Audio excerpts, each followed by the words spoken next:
Sir how to read NCERT efficiently? पहली बार जब आप एनसीईआरटी को खोलें तो मार्क ना करें, क्योंकि पहली बार में हर चीज इंपॉर्टेंट लगती है। तो एशियन पेंट का डब्बा लेकर के पूरी एनसीईआरटी पे ऐसे मार देना, ये it's not the right strategy, because you won't be able to revise.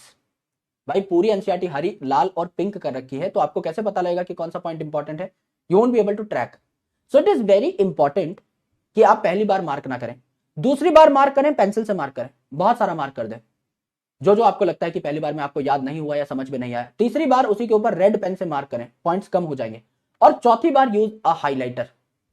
तो जब आप देखेंगे कि 4 बार आपने एनसीईआरटी पढ़ ली है, पहले क्लास में आपने नोट्स बनाए, क्लास में आपने पढ़ाई की, देन आपने मेरी पढ़ाई हुई एनसीईआरटी पढ़ी जो कि मैं क्लास में आपको बताता हूं, देन जब आप पहली बार एकदम अनएनोटेटेड रीडिंग करेंगे तो एनसीईआरटी क्लीन रहेगी।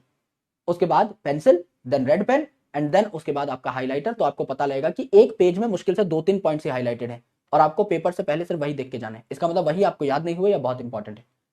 तो इस तरीके से जब आप लेवल बाय लेवल पढ़ोगे तो नोट्स बनाने की जरूरत नहीं पड़ेगी। NCERT will itself become a notebook, अगर आप उसको बहुत ऑर्डर में पढ़ते हैं तब। तो मेरा ये पढ़ने का तरीका है, मेरे को अगर कोई मोटी किताब पढ़नी है तो मैं ऐसे पढ़ता हूं, तो मैं उसको 3-4 बार पढ़ूंगा और चौथी बार में मैं चीजें हाईलाइट करूंगा, जिससे जब मैं 5वीं बार पढ़ूं तो सिर्फ हाईलाइटेड पॉइंट्स पढ़ूं। इसे आई कॉल जंपिंग टेक्निक। मेरे को पता है कि एक पेज में 5-6 ऐसी चीजें होंगी जिन पर मुझे जंप करना है, मैं सिर्फ उन पे जंप करता हूं। अच्छा ये मुझे आता है, ये मुझे आता है, ये मुझे आता है, ये मुझे आता है, I am done for this page, I will move on to the next page.